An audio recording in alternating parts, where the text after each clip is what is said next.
Getting some decent financial advice before you start will help make sure that you do that. If you're thinking about remortgaging your home, if you're thinking not about taking on personal debts, you really need to think twice, because that can put your personal life in financial jeopardy. Ooh, hi, darling. That's exactly what happened to Sue when in her 30s her business got into trouble.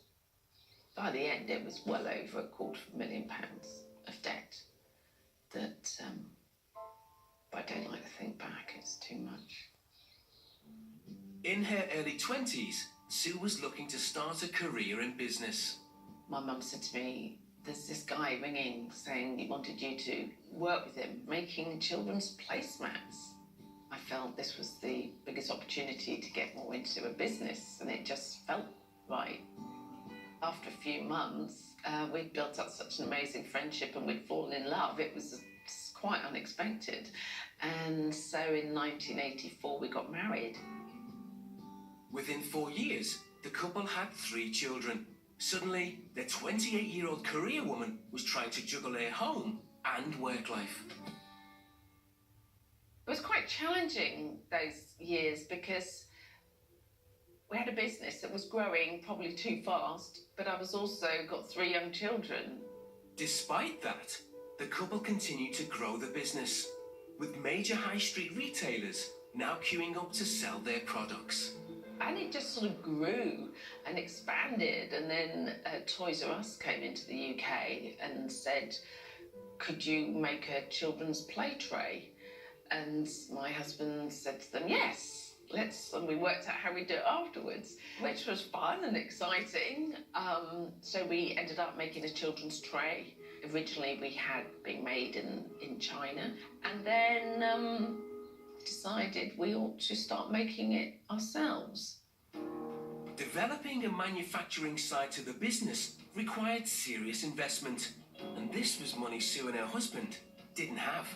We had to borrow money from the bank to buy machinery and equipment, and that was secured on the house, and that was over £200,000 in itself.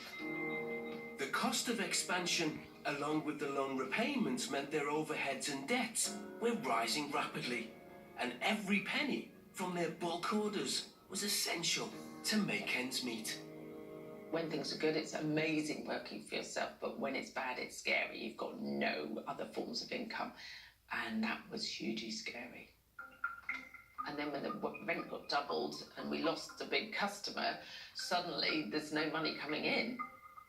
I thought, if I can get a loan, that will tide us over, and then I'd get a credit card, and that would tide us over.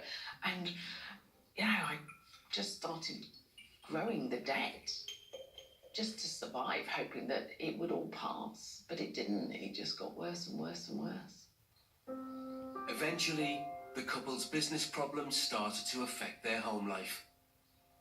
It didn't help our marriage.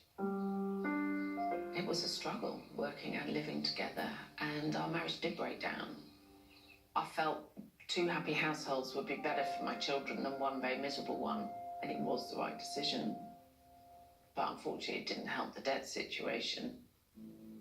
Absolutely maxed out on every single bank account and credit cards and loans, and at the limit, and I couldn't even afford to repay them. And it was the most fearful, terrifying time.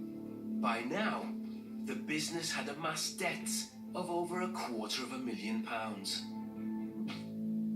The turning point of my life was when I was down to my last £10 and the bank about to repossess the home. And the following day I woke up, I thought, Sue Stone, you've got to do something here. I put my home on the market before the bank did it. I had to take some very practical steps to cut my overheads where I could, to speak to people I owed money to, the banks and the credit cards, and get some repayment in place. It was just about talking to people, you know, talking to my creditors. And the relief when you actually do take control, take responsibility, actually is very rewarding. Sue sold the business and began the long process of clearing her debts. It took her 10 years to become debt-free. Now, Sue spends her time helping others to learn from her mistakes. Having turned my own life around inside, I started doing motivational speaking to help people. Just saying, look, this is what I've done. You can do it too. Years ago, I never thought I could feel happy again. I never, ever thought I could love life. And anything's possible. And if I can do it, so can anybody